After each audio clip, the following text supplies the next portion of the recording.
무죄한 피를 주의 백성 이스라엘 중에 머물러 두지 마옵소서 하며 그 피 흘린 주가 사함을 하노니. 함께 읽겠습니다. 너는 이와 같이 여호와께서 보시기에 정직한 일을 행하여 무죄한 자의 피 흘린 죄를 너희 중에서 제할지니라. 아멘. 신명기 21장 1절부터 9절까지 본문입니다. 여호와 보시기에 정직한 일을 행하라. 여호와 보시기에 정직한 일을 행하라 라는 말씀의 제목입니다. 9절에 나와 있습니다. 9절 말씀 보시면 너는 이와 같이 여호와께서 보시기에 정직한 일을 행하여 무죄한 자의 피 흘린 죄를 너희 중에서 제할지니라. 자, 이렇게 말씀을 주고 있습니다. 정직한 일 설명하고 있는데요. 정직의 개념을 우리가 이해하면 말씀을 우리가 받을 수 있을 것입니다. 자, 성경에서 말하는 정직은 무슨 뜻이냐면 하나님이 원래 의도하신 바대로 만들어지는 일, 이걸 정직이라고 한다고 했죠.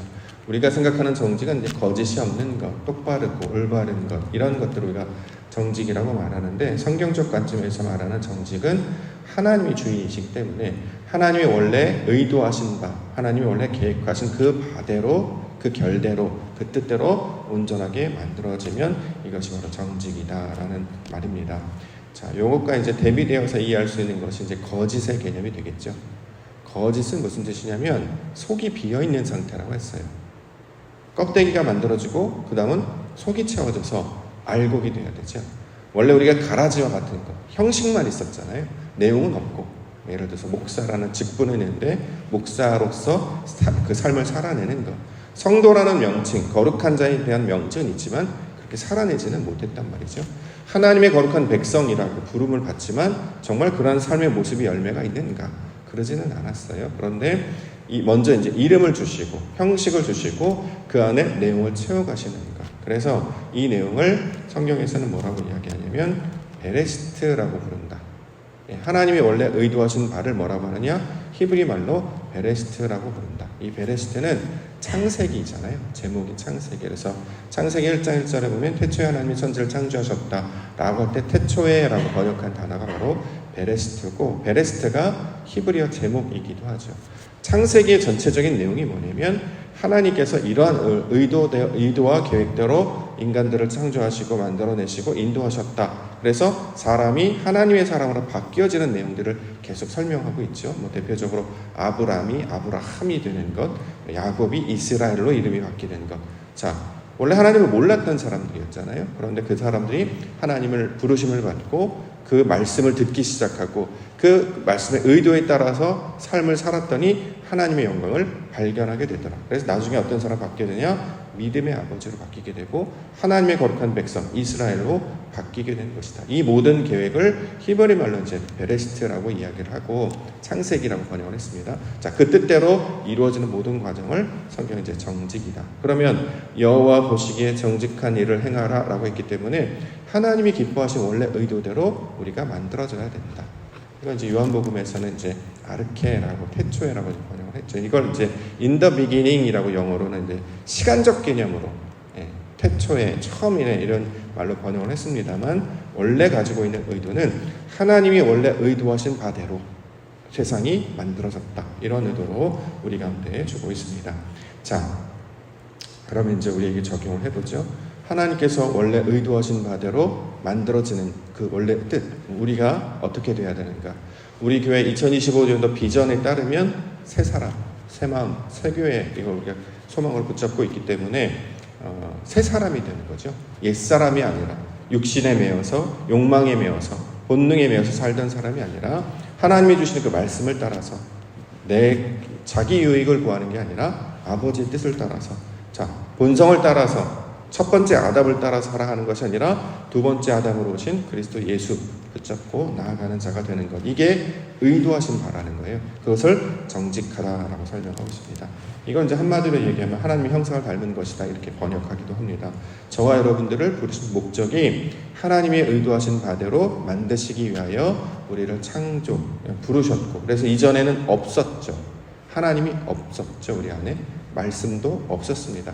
내 지식과 내 경험만 있었지 하나님을 아는 지식이 전혀 없었어요. 그런데 이 안에 하나님께서 있게 하시죠. 가지게 하시죠. 말씀을 주시고 하나님이 있게 하셔서 이제 그 말씀으로 하나님으로 살게 하시는 일. 그래서 이 말씀을 잘 간직하고 그러한가 하여서 늘 상고하고 묵상하고 하나님의 때와 은혜를 구하게 되면 점점 변하게 되는 것이다. 그래서 가라지였던 자가 알곡으로, 그래서 원래는 반대쪽에 있던 자가 오른쪽으로 오게 되는 거죠. 하나님과 나와의 관계를 설명할 때 하늘과 땅으로 설명하기도 하고 앞선자, 뒤선자로 설명하기도 하고 이걸 이제 방향사로 오른쪽과 왼쪽으로 설명하기도 합니다. 오른쪽은 하나님의 방향, 왼쪽은 우리 방향. 그래서 하나님께서 이렇게 오시죠. 그래서 히브리 글도 반대로 읽습니다. 우리는 이렇게, 제가 가는 방향이 이렇습니다. 우리가 이제 글을 읽을 때 왼쪽에서 오른쪽으로 읽잖아요. 여러분 보시기에는 이렇게 책을 읽으면 이렇게 읽잖아요. 근데 히브리어는 반대로 읽습니다. 왜 그렇게 하냐면 오른쪽에서 왼쪽, 도시라 솔파 미래도 개념이에요. 하늘에 계신 듯이 땅이 이루어지는 것처럼 오른쪽에 하나님이 우리를 왼쪽, 우리 방향으로 찾아오시죠. 그러면 우리가 나중에 이쪽 방향에 있다가 하나님 방향으로 나아가게 되는 것입니다. 이렇게 방향사로 하나님이 원래 의도하신 바대로 가르쳐주고 있습니다. 자, 바른 쪽, 오른쪽. 그래서 이제 오른쪽의 아들이라고 해서 그걸 벤야민, 야곱의 아들 중에서 예수님이 요셉의 동생이었던 사람이 이제 벤야민, 오른쪽의 아들이다 이런데, 자, 우리가 원래 반대쪽에 있다가 이제 점점 그쪽으로 나아가죠. 하나님이 기뻐하시는 뜻으로 나아갑니다. 이게 정직이라는 거예요. 이게 성경에서 말하는 개념으로 설명하고 있습니다. 우리 말씀 가운데 주신 그 정직, 하나님의 의도하신 바대로 우리가 만들어지게 하여 주시옵소서. 그래서 시간이 지나면 우리가 이제 계절이 바뀌고 벌써 공기가 아침 공기가 좀 달라졌는데요. 계절이 변해서 우리 환경도 바뀌고 햇볕도 달라지고 식물도 색깔이 바뀌고 심지어는 열매로 맺어지고 뭔가 이렇게 변화가 나타나지 않습니까? 마찬가지로 우리가 겉사람은 후패하나 날마다 속사람은 새로워진다 이렇게 얘기합니다. 예를 들어 머리가 하얘진다거나 나이가 든다거나 이런 표현도 있겠습니다만 속사람이 점점 아버지를 닮아가는 것입니다. 그래서 그게 원래 의도하신 의도가 된다는 거죠. 그래서 하나님이 기뻐하신 원래 의도가 되면 히브리가 되는 거예요. 건너간 자. 근데 건너가지 못하면 계속 민수기처럼 방황하다가 거기서 죽어버리는 상태. 근데 저와 여러분들은 그래서 건너가도록, 상태가 변화되도록, 요단강을 건넌 자가 되도록, 원래 이불이었는데 히브리 사람, 건너간 자가 되게 하시려고 저와 여러분들 불러주셨습니다. 이것이 하나님의 의도라는 거예요. 이걸 정직이라고 말한다. 그래서 오늘 본문에 여호와 보시기에 정직한 일을 행하게 할 것이다. 이 명령형은 하나님이 하시는 일로 우리가 받고 있습니다. 그렇기 때문에 하나님께서 보시기에 하나님의 의도하신 그 바대로 저와 여러분들을 만들어 갈 것이다. 그러니까 이게 복음의 소식이 되겠죠. 우리를 하나님과 함께 하시는구나. 그 약속을 말씀 붙들고 저 말씀 가운데 나아가는 성도님들 되시기를 소망합니다. 그런데 본문에 보면 피살된 시체에 관한 이야기를 하고 있습니다. 1절에 내 하나님 여호와께서 내게 주어 차지하게 하신 땅에서 피살된 시체가 들에 엎드러진 것을 발견하고 그 쳐 죽인 자가 누구인지 알지 못하거든. 차지하신 땅에 들어갔는데 거기에서 시체를 발견했는데 누가 죽였는지 모르겠다. 그러니까 다음과 같이 이렇게 하라. 자, 이렇게 이야기하고 있습니다. 이게 무슨 소리인가? 우리가 이런 일이 다 안 났다. 이게 듣기만 해도 흉흉한 무서운 이야기인데 이런 일을 직접적으로 겪을 수 있는 것인가? 그런 의도라기보다 성경의 이야기를 지금 풀어서 설명하고 있는 내용으로 이해할 수 있을 것입니다. 땅에서 피살됐는데 누구인지 알지 못하는 시체, 누구를 가리키는 말이라고요? 아벨. 들에서 쳐 죽인 자, 아벨을 가리키는 말로 주고 있습니다. 그 자를 아벨이 누가 죽였습니까? 가인이 죽였어요. 그렇죠? 우리는 성경 내용 말한단 말이에요. 창세기에 보면 가장 먼저 그 살인사건에 관한 이야기가 등장합니다. 가인이 아벨을 죽이는 일이 왜 나오는 것인가? 그래서 우리가 이게 무슨 일인가 이제 당황하게 되시는데 성경에서는 그 죽음의 사건을 통해서 우리 영적인 변화가 어떻게 나타나는지를 가르쳐주고 있는 것입니다. 창세기 4장 8절에 보면 가인이 그의 아우 아벨에게 말하고 그들이 들에 있을 때 가인이 그의 아우 아벨을 쳐 죽이니라. 자, 들에서 죽은 자를 우리는 이제 아벨이라고 이야기합니다. 그를 누가 죽였느냐? 가인이 죽였다고 우리는 알고 있어요. 자, 근데 문제는 뭐냐면 그 죽음이 무슨 뜻인지를 우리는 모른단 말이죠. 그냥 살인사건 정도로만 알지, 형이 동생을 죽였다, 알지, 그게 우리 가운데 왜 이런 일이 나타나는지는 의미를 알지 못해요. 이것도 많이 이제 공부하고 연구하고 하나님께서 지혜를 주셔야 이제 깨달을 수 있을 것인데, 다만 본문에 따르면 그런 일들이 일어나면 어떤 일을 하냐면 이제 장로들과 재판장들이 나가서 암송아지 한 마리를 데리고 와서 그 죽은 자를 대속하는, 대속해서 암송아지의 목을 꺾는 그 일을 행하라, 이렇게 이제 이야기를 하고 있단 말이죠. 3절과 4절. 그 피살된 곳에서 제일 가까운 상업들의 장로들이 그 상업에서 아직 뿌리지 아니하고 멍에를 매지 아니한 암송아지를 취하여 그 상업의 장로들이 물이 항상 흐르고 갈지도 않고 씨를 뿌린 일도 없는 골짜기로 그 송아지를 끌고 가서 그 골짜기에서 그 송아지의 목을 꺾을 것이요. 암송아지와 그 죽은 자와 관련이 있습니까? 아무 관련이 없죠. 근데 이것을 이렇게 마치 관련 짓는 것으로 이제 여기게 하신단 말이죠. 이 암송아지 꺾는 일을 왜 하냐면 제사법이 이제 레위기를 통해서 설명을 합니다. 어떤 사람이 이것과 이것이 아무런 관련이 없는데 관련이 있게 만드는 것을 제사법으로 설명을 해주신 거예요. 자, 알지 못하는 죽음을 암송아지의 대속물을 통해서 이것이 관련 있는 것으로 연결짓게 하고, 이 암송아지의 죽음이 그 무죄한 자의 죽음에 대한 범죄를 대속하는 일을 이제 설명하게 된단 말이죠. 자, 이것을 통해서 대속의 개념이 무엇이고 저것이 내 것이 되는 일이 어떤 것인지를 계속 연관짓고 상관지어서 한 사람의 무죄한 죽음을 다른 생명을 대처해서 이것을 죄를 대속하는 일로 이제 설명해내는 것입니다. 가인과 아벨에 대한 죽음에 대한 내용을 모르니까 이걸 레위기에서 제사법으로 설명을 해요. 그 제사법을 통해서 나와 상관이 없는 것이 죽음이라는 그 매개체를 통해 또는 재물이라는 매개체를 통해서 연결되어서 이것이 관련되게 되는 것이고, 그래서 그 암송아지의 죽음 생명을 대신하면 그 무지한 데에 대한 범죄를 사하는 일로, 용서하는 일로, 없던 일로, 제하여 주는 일로 설명하고 있습니다. 자, 이것을 통해서 우리 가운데 말씀하시는 것은 결국 궁극적으로 책임지는 것, 그러니까 나와 상관없는 일이 나와 상관이 있게 되는 그 과정을 제물을 바치는 일로 대해서 설명하고 있고, 이 제물을 바치는 이 과정을 그리스도 예수의 대속을 이해하는 것으로 우리 가운데 이제 설명하는 것으로 우리가 받을 수 있을 것입니다. 내용이 조금 어렵고 저도 설명이 좀 부족하긴 합니다만, 자, 성경 안에 나오는 내용이 어떤 내용인지 모를 때 성경은 계속해서 반복적으로 역사와 사건과 사물을 통해서 이게 무슨 뜻인지 설명한단 말이죠. 근데 이 모든 방향은 다 어디로 향해 있냐면 다 예수님의 죽음으로 이제 나타나 있단 말이죠. 누구누구의 죽음에 대한 것에 대한 지금 궁금증이 뭐냐면 누가 죽인지를 모른다는 거예요. 자, 이 성경에서 신약에서 보면 무죄한 자가 죽었습니다. 누굽니까? 예수님이 죽었단 말이죠. 누가 죽인지를 몰라요. 근데 우리는 그것을 우리의 죄를 대속했다라고 이제 여기는 거죠. 나와 아무런 상관이 없는 것이 이제 상관이 있는 것으로 바뀌게 됐고, 예수님의 죽음, 그 암송아지처럼 발목이 꺾이고 죽인 것, 발목이 꺾여야 되었으나 꺾이지 아니하고 그 죽음의 사건이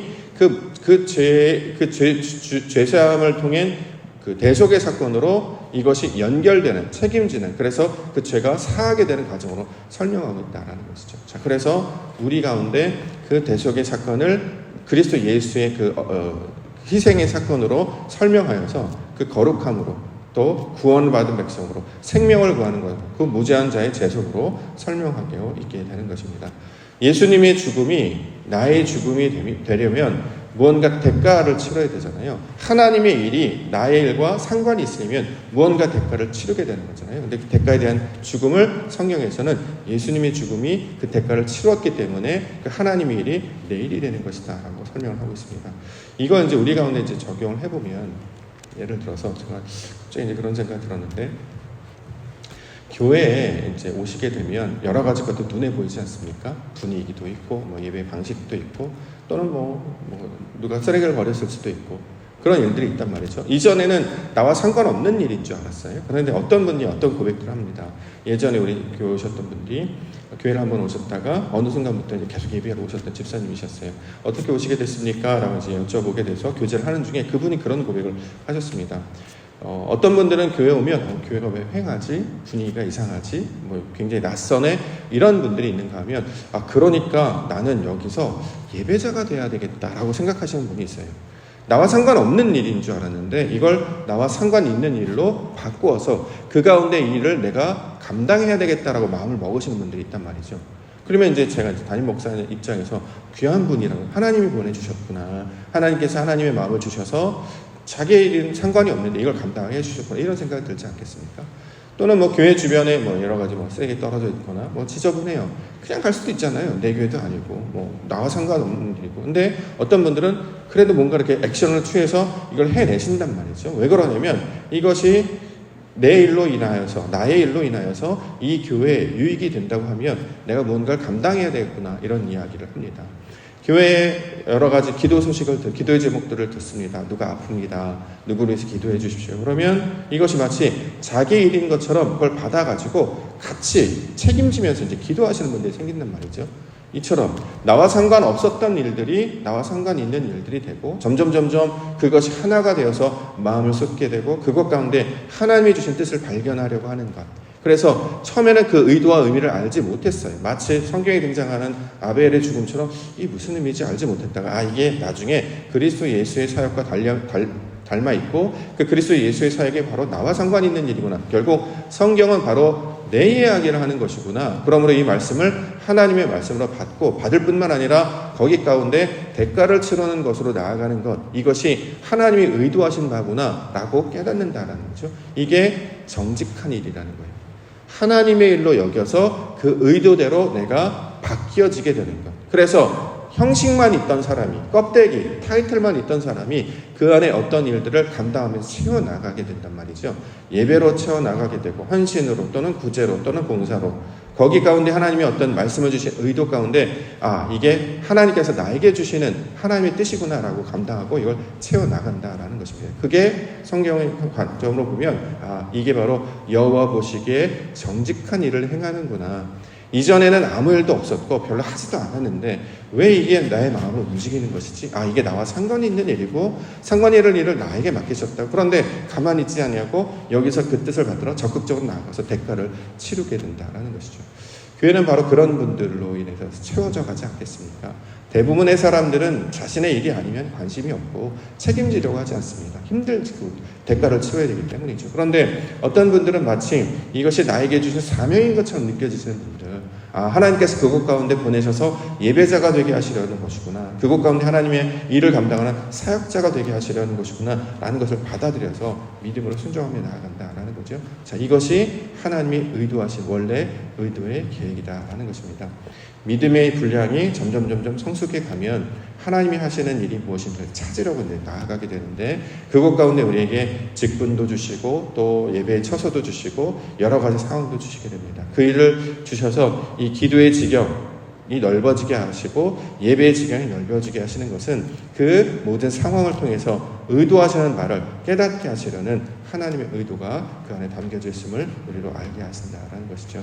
자, 이렇게 우리의 신앙이 하나님을 아는 것으로 나아가야 될 것이고 그 다음에는 그 알았기 때문에 삶을 열매로 살아내는 현실의 삶이 필요한데요. 그 놀라운 삶의 역사가 우리 삶 가운데 나타나며 증거되는 우리 믿음의 성도님들과 교회가 되시기를 원합니다. 기도의 자리를 예배의 자리로, 예배의 자리를 헌신의 자리로, 헌신의 자리에서 그 하나님의 영광을 맛보는 자리로. 그래서 어떤 분한테 그런 얘기를 합니다. 왜 이런 일을 하십니까? 하나님께서 감동을 주셨고 이게 나에게 주신 사명이라고 생각이 들었어요. 남들은 그렇게 하지 않아요. 그렇게 안 해도 사실은 상관이 없습니다. 근데 그걸 해내시는 분들이 있단 말이죠. 어떻게 저런 일을 하실 수 있을까 늘 궁금해서 이제 여쭤보면 제게 그런 마음을 주셨기 때문입니다. 기적은 하나님의 놀라운 역사는 그게 기적인 거예요. 없었잖아요. 그런 마음이 이전에 해본 적도 없었단 말이죠. 우리의 삶은 다 대가를 바라거나 자기 유익을 구하거나 뭔가 목적이 있기 때문에 뭔 일을 하지, 그게 아니라 세상 사람들이 볼 때 자기에게 돌아오는 유익이 아무것도 없는 것 같은데 왜 저런 일들을 하시는가 보면 하나님께서 그 비어있는 마음 가운데 무언가를 넣어주셨기 때문 아니겠습니까? 없었던 것이 생기게 됐고 그 생기게 됐던 그 일이 나를 움직이게 해서 마치 그게 나에게 주시는 하나님의 음성으로 듣게 된다라는 것. 그것이 바로 창세기 내용과 닮아 있다라는 거예요. 그게 하나님이 말씀하신 태초에 원래 의도하신 바대로 오늘 본문에는 이와 정직한 일이다. 이렇게 이야기하고 있는 것이죠. 우리는 이제 쉽게 정직, 거짓말 안 하는 것으로 이제 여기고 있는데 그거는 그냥 안 하면 되잖아요. 그런데 하지도 않고 보지도 않고 경험하지도 않고 누구도 인정하지 않는 그 일을 어떻게 감당할 수 있습니까? 하나님만이 은혜를 주셔야지. 하나님께서 우리에게 좋은 마음을 주셔야지만 그 일을 감당하게 되는 것인데 그 놀라운 은혜와 경험을 기도 가운데 나아가기를 원합니다. 대부분의 우리의 기도 제목들은 육신의 것을 구하잖아요. 우리 유익을 구하고 나의 삶이 좀 편하면 좋고 구체적으로 내 손에 뭔가 작아지는 게 좋고 그런데 이전에는 한 번도 경험하지 못했던 일들을 하게 된다. 그게 더 놀라운 건 아니겠습니까? 하나님의 나라와 의를 구하는 자들이 행해야 되는 것은 세상의 논리와 어떤 그 이유로는 설명이 되지 않아요. 그럴 수도 있죠. 착한 사람을 위해서 죽는 사람 있죠. 열심히 사는데 그런데 죄인들을 위해서 죽는 사람은 없단 말이죠. 근데 예수 그리스도께서는 바로 그 일을 감당해내셨다라고 이야기합니다. 근데 놀랍게도 이것이 원래 하나님의 의도하신 바다. 그 의도하신 바대로 저와 여러분들도 불러주신 줄 믿습니다. 그래서 기대하고 이런 일이 생길 수도 있구나. 세상에 나의 삶에 이런 일이 생길 수도 있구나. 이런 걸 기대하라는 거예요. 그러면 그 일대로 하나님께서 만들어 가실 줄 믿습니다. 하나님이 기뻐하시는 대로 저와 여러분들을 인도해 가실 것입니다. 이럴 때 놀라거나 두려워하지 말고 하나님이 우리를 부르시는 그 은혜의 부르심이구나 하는 것을 말씀을 붙잡고 오늘도 하나님이 기뻐하신 그 뜻대로 살아가시며 소망하시는 우리 믿는 성도님들 교회 되시길 주의 이름으로 축원합니다. 기도하겠습니다.